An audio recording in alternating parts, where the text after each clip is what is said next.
안녕하세요. 감자공주 이모예요.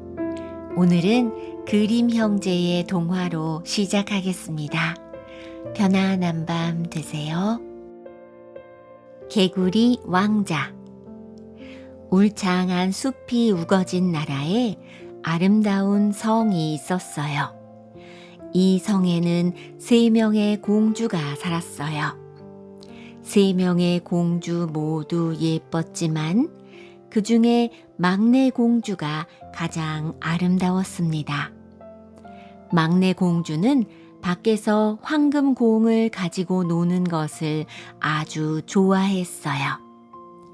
그날도 공주는 나무 아래에서 공놀이를 했습니다. 대굴대굴 굴러라, 야호! 공주는 힘껏 공을 던지고 튕겼어요.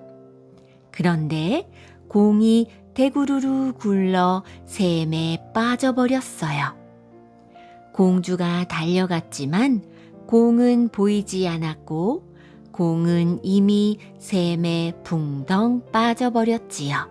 어떡해, 내가 가장 좋아하는 황금공이 없어졌어. 공주는 아끼던 황금공이 사라져 훌쩍훌쩍 울었어요. 바로 그때 어디선가 다정한 목소리가 들려왔어요. 아름다운 공주님, 여기서 왜 울고 계신가요? 개굴. 공주가 눈물을 닦으며 돌아보았어요. 샘에서 못생긴 개구리가 한 마리 폴짝 뛰어나왔습니다. 못난 개구리야, 네가 나를 어떻게 도와줄 수 있겠니? 공주는 실망해서 더 크게 울기 시작했어요. 개구리가 말했어요. 공주님, 울지 마세요. 제가 도와드릴 수 있습니다. 무슨 일인지 말씀해 보세요. 내가 아끼던 황금공이 저 샘에 빠졌는데 보이지 않아. 공주님, 걱정 마세요. 제가 꺼내드릴게요. 대신 제가 황금공을 가져오면 저에게 보답으로 공주님과 함께 밥을 먹고 침대에서 함께 잘 수 있게 해주세요. 공주는 작은 개구리가 하는 이야기를 귀담아 듣지 않고 건성으로 그러겠다고 대답했어요. 공주님, 약속을 꼭 지키셔야 해요. 알겠어. 난 절대 거짓말 안 한다고. 개구리는 폴짝폴짝 뛰어 샘으로 들어갔어요. 공주는 개구리의 부탁에 그러겠다고 말은 했지만 속으로는 이렇게 생각했어요. 저렇게 흉측한 개구리와 함께 먹고 잔다고? 어림없지. 공주는 이렇게 혼잣말을 했어요. 잠시 후 개구리는 황금공을 건져 머리에 이고 나왔어요. 공주는 후다닥 달려가 황금공을 끌어안고 성으로 뛰어갔어요. 그러자 개구리가 폴짝폴짝 공주를 쫓아 뛰어갔지요. 공주님, 저도 데려가셔야지요. 개구리가 목청껏 외쳤지만 공주는 뒤도 돌아보지 않고 달아났어요. 성으로 돌아온 공주는 개구리와의 약속을 까맣게 잊은 채 저녁 식사를 하려고 했어요. 그날 저녁 누군가 성문을 똑똑 두드렸어요. 병사가 문을 열자 작은 개구리가 한 마리 있었지요. 개구리는 폴짝 뛰어 성 안으로 들어왔어요. 임금과 왕비 그리고 3 공주가 함께 식사를 하고 있는 방 앞으로 왔어요. 개구리가 문을 두드렸어요. 막내 공주님, 문 좀 열어주세요. 개구리의 목소리를 알아들은 공주는 애써 못 들은 척 했어요. 개구리는 다시 문을 두드리며 말했어요. 막내 공주님, 저예요. 문 좀 열어주세요. 임금이 막내 공주를 보고 말했어요. 막내야, 너를 찾아온 것 같은데 어서 문을 열어보아라. 공주는 어쩔 수 없이 문을 열었어요.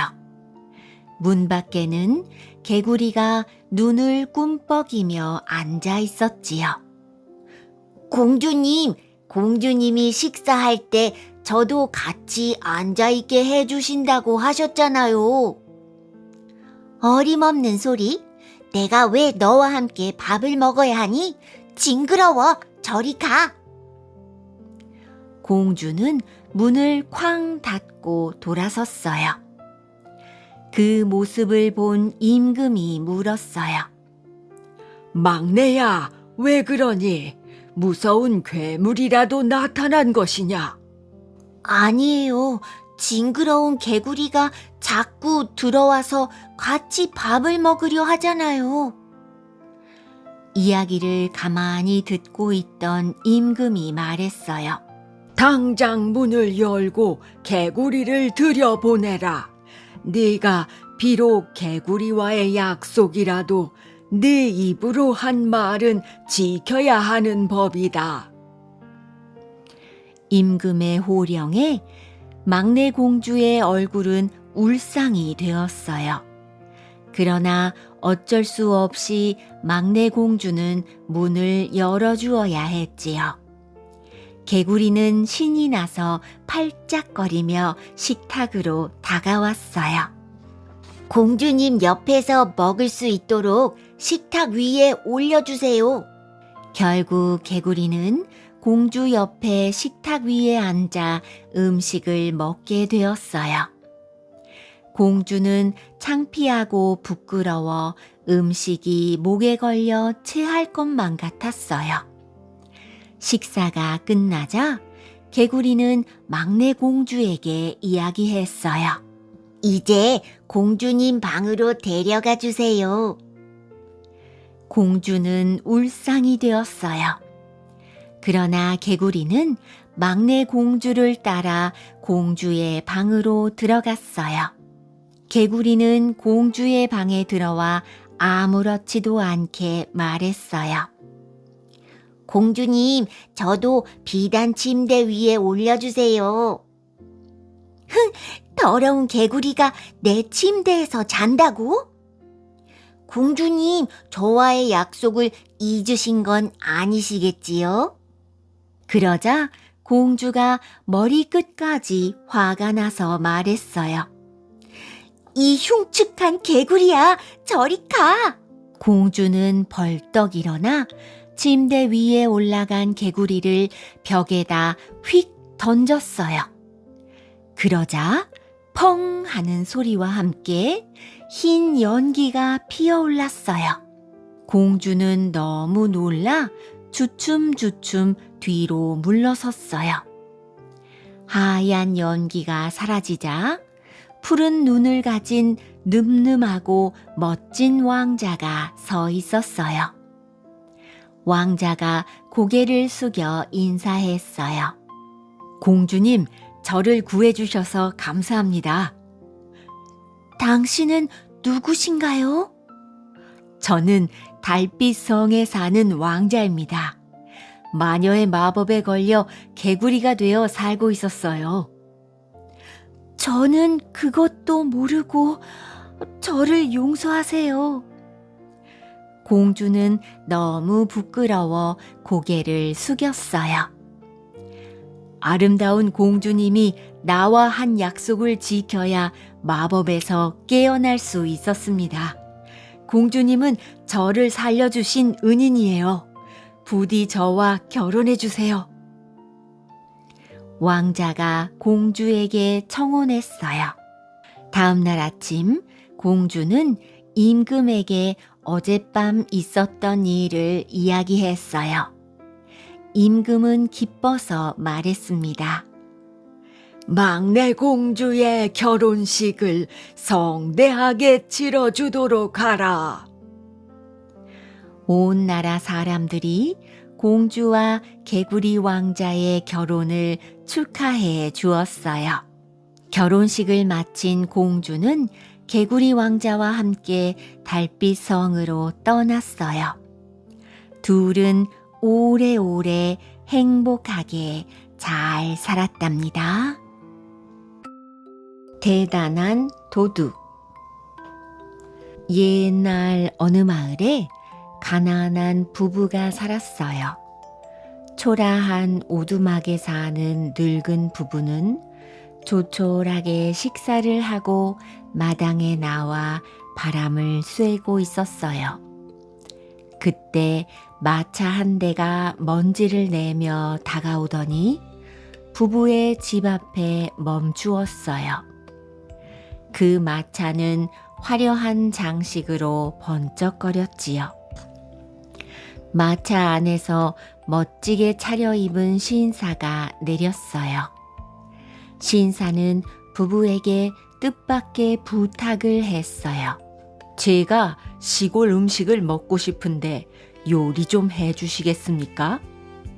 신사는 부부에게 정중히 부탁했어요. 높으신 분 같은데 하찮은 시골 음식을 드시고 싶다니요. 저희 집에서 만든 것이라도 괜찮으시면 기꺼이 대접해드리겠습니다. 부부는 서둘러 집으로 들어가 젊은 신사를 위한 식사를 준비했어요. 부인이 음식을 만드는 동안 남편이 마당으로 나왔어요. 남편은 당장이라도 쓰러질 것 같은 나무의 가지를 세우고 있었지요. 젊은 신사는 남편을 보고 말했어요. 어르신, 자녀분이 없으신가요? 이렇게 힘든 일을 혼자 하시나요? 아들이 하나 있었지요. 아주 영리한 아이였어요. 그러나 말썽만 부리더니 지금은 어디론가 떠나고 소식도 듣지 못하고 있어요. 노인은 나무줄기에 튼튼한 받침대를 받쳐주었어요. 그런데 젊은 신사가 다른 나무를 가리키며 말했어요. 저쪽에 있는 나무도 휘어졌는데 받침대를 받쳐주셔야 하지 않겠습니까? 아니요. 저 나무는 옹이투성이의 늙은 나무랍니다. 받침대를 괴어도 소용이 없어요. 나무가 어릴 때부터 잘 보살펴 주어야 바로 서지요. 그렇군요.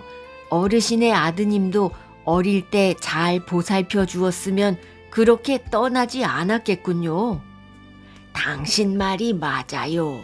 그러나 이제 후회해도 늦은 일이지요. 후회가 많습니다. 어르신, 만약에 아드님이 다시 나타난다면 알아보시겠습니까? 글쎄요, 아들이 집을 나간 지 너무 오래되어서 얼굴도 많이 변했을 거예요. 그러나 우리 아들에게는 오른쪽 어깨에 큰 점이 하나 있습니다. 그 점을 보면 알아보겠지요.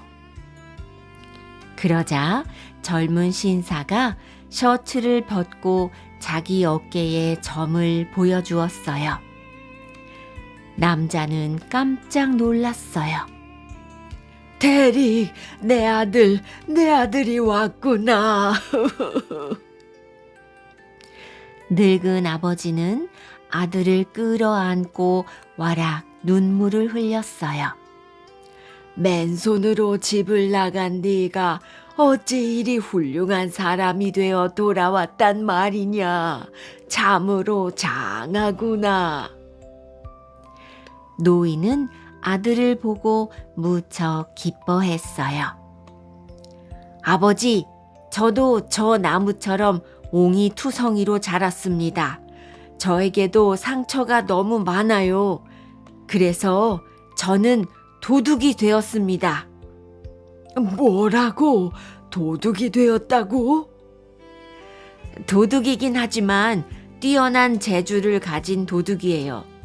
부자의 물건을 훔쳐서 가난한 사람을 돕는 의로운 도둑이지요. 노인은 그 말에 대답하지 못하고 자리에 털썩 주저앉았어요. 그래도 도둑은 도둑인 게야. 내가 너를 어렸을 때 바르게 키웠더라면 이렇게 되지는 않았을 텐데 미안하구나. 노인은 눈물을 펑펑 쏟았어요. 백장님이 아시면 너를 당장 감옥에 쳐넣을 거야. 어찌하면 좋으냐? 어머니, 아버지, 걱정하지 마세요. 저에게 좋은 수가 있습니다. 백장님에게 가서 인사를 드리고 오겠습니다. 도둑은 저녁이 되자 마차를 몰고 백작의 성으로 갔어요. 백작은 화려한 마차를 몰고 온 신사를 반갑게 맞아주었습니다. 그러나 도둑이 되었다는 이야기를 듣고 백작은 얼굴을 울그락 푸르락 했어요. 남의 물건을 훔치는 도둑이라. 너는 당장 감옥에 들어가야 할 테지만 너를 어려서부터 키운 나로서는 참 난감하구나. 한 번만 기회를 줄 테니 잘 푼다면 너를 다시 한 번 믿어줄 것이고 풀지 못한다면 감옥에 넣어야 한다. 도둑은 자신만만하게 말했어요. 물론입니다, 백장님. 아주 어려운 문제로 부탁드려요. 첫 번째 문제를 주겠다. 마구간에 가서 내 말을 훔쳐오너라. 마구간에는 말을 지키는 병사들이 여러 명 있다는 걸 명심해.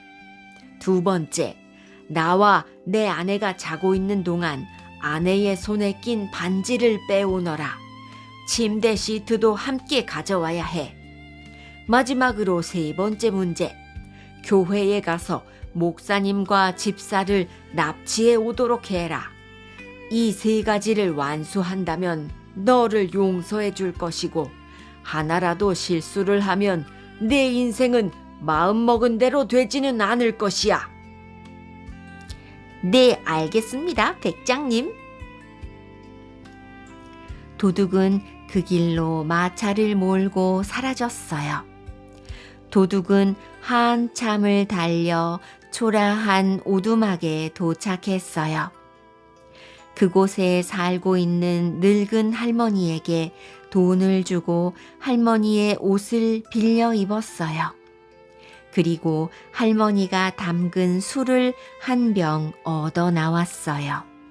도둑은 할머니의 수건을 머리에 쓰고 할머니의 옷을 입었어요. 술병에는 잠 오는 약을 가득 탔지요. 도둑은 술병을 든 늙은 할머니의 모습을 하고 백작의 성으로 돌아왔습니다. 깊은 밤 도둑은 술병을 안고 마구간으로 절뚝이며 걸어갔어요. 병사들이 모닥불을 피워놓고 말을 지키고 있었지요. 도둑은 병사들 앞에 가서 일부러 콜록콜록 기침을 했어요. 이 모습을 본 병사가 말했어요. 할머니, 추우실 텐데 이렇게 밖에 나가 다니시면 어떻게 해요? 여기 앉으세요. 도둑은 일부러 더 기침을 많이 하면서 모닥불 가까이로 걸어갔어요. 고마워요. 이렇게 친절할 때가. 딸네 집에 갔다가 돌아오는 길인데 오늘 밤에는 집에 도착하지 못할 것 같아요. 할머니, 그럼 이 모닥불 곁에서 오늘 밤 주무시고 내일 아침에 가세요. 고마워요. 노파로 변장한 도둑은 병사들에게 술병을 꺼내 보였어요. 할머니, 이게 뭐예요? 이건 내가 직접 담근 술이에요. 따뜻한 자리를 주었으니 고마워서 이 술을 드리겠습니다. 정말이에요? 감사합니다, 할머니. 병사들은 매우 기뻐하며 술병을 받아들었어요. 병사들은 한 잔씩 마시더니 2잔, 3잔 마시게 되었어요. 병사들은 술에 취해 모두 골아 떨어졌어요. 도둑은 콧노래를 부르며 백작의 말을 끌고 사라졌어요. 다음 날 도둑은 훔친 말을 타고 성으로 들어갔어요. 백작님의 첫 번째 문제를 풀었습니다. 여기 백작님의 말이 있어요. 백작은 놀라서 도둑에게 물었어요. 내 병사들을 도대체 어떻게 따돌렸는가? 아주 쉬웠는걸요? 지금쯤 깊은 잠에서 깨어나 말이 없어진 걸 알고 당황하고 있을 겁니다. 이렇게 해서 도둑은 첫 번째 문제를 풀었어요. 그날 밤 백작은 아내의 손을 꼭 잡고 침대에 누웠어요. 여보, 밤새 내 손을 절대 놓으면 안 돼요. 반지 낀 손은 절대 펴면 안 돼요. 백작은 문을 꽁꽁 다 걸어 잠갔어요. 도둑은 의상실에 가서 마네킹 하나를 몰래 들고 나왔어요. 한밤중에 도둑은 사다리를 타고 성 위로 올라가 백작이 자고 있는 방의 창가에 마네킹의 얼굴을 들이밀었어요. 어두운 창가에 갑자기 사람 얼굴이 보이니 백작은 혼비백산했어요. 귀신이다! 백작은 놀라서 총을 쏘았어요. 그러자 마네킹은 바닥으로 쿵 떨어졌지요. 도둑은 이 틈을 타 창문 안으로 들어갔어요. 백작은 허겁지겁 마당으로 달려 내려갔습니다. 그 사이 도둑은 백작 부인에게 다가갔어요. 무서워서 떨고 있는 백작 부인에게 도둑은 백작의 목소리를 흉내내었어요. 부인, 내가 좀 다쳐서 피를 흘리고 있어요. 피를 닦아야 하니 침대 시트를 걷어주시오. 부인은 침대 시트를 빼서 도둑에게 주었어요. 그리고 내가 급히 필요해서 그러니 당신 반지를 좀 빼주구려. 알겠어요. 여기 있어요. 고맙소. 곧 돌아오겠소. 도둑은 침대 시트와 부인의 반지를 들고 성을 빠져나왔어요. 다음 날 아침 도둑은 백작 앞에 부인의 반지와 침대 시트를 내려놓았어요. 백작은 어제보다 더욱 놀라 얼굴이 새파래졌어요. 도대체 어젯밤 내 방 창가에 왔던 것은 누구였느냐? 그건 의상실에서 빌려온 마네킹이었어요. 이렇게 해서 도둑은 두 번째 문제도 해결했어요. 그날 밤 도둑은 커다란 자루를 메고 교회로 갔어요. 자루 안에 작은 게와 양초를 가득 담았지요. 도둑은 교회 뒤에 있는 묘지에 가서 자루에 있는 게를 풀어놓았어요. 그리고 게 등에 양초를 하나씩 붙여 불을 붙였어요. 게들이 교회 쪽으로 걸어가자 교회의 목사님이 그것을 보게 되었어요. 마침 집사도 이 모습을 함께 보았지요. 목사님이 감격해서 말했어요. 집사님, 저기에 천사들이 내려오고 있습니다. 드디어 주님이 오시는군요. 도둑은 큰 자루를 펼쳐놓고 이렇게 말했어요. 죄인들이여, 심판의 날이 왔다. 나는 베드로다. 지금 전국으로 들어가고자 하는 자들은 이 자루 안으로 들어갈지어다. 그 말을 듣고 목사와 집사는 자루 안으로 금세 뛰어 들어갔어요. 도둑은 그 자루를 꽁꽁 묶어 마차에 싣고 백작에게 갔어요. 도둑이 백작 앞에 자루를 내려놓고 끈을 풀며 말했지요. 자, 여러분은 지금 전국에 왔소. 어서 나와 구경하시오. 그러자 목사와 집사가 엉금엉금 기어 나왔습니다. 그 모습을 본 백작은 웃음을 터뜨렸어요. 하하하, 내가 졌다. 네 기술은 정말 훌륭하구나. 백작님 감사합니다. 백작은 도둑에게 재치와 능력이 있는 것을 인정했어요. 더 이상 도둑질을 하지 않는다고 약속하면 내 딸과 결혼해도 좋다. 결혼하겠는가, 떠나겠는가? 그러자 도둑이 말했어요. 백작님의 호의는 감사합니다. 그러나 전 여기를 떠나 자유롭게 세상을 구경할 것입니다. 그리고 2번 다시 도둑질을 하지 않겠습니다. 약속할게요. 도둑은 그 말을 남긴 채 마차를 타고 성을 떠났어요. 그 뒤로 도둑의 소문을 들은 사람은 아무도 없었답니다.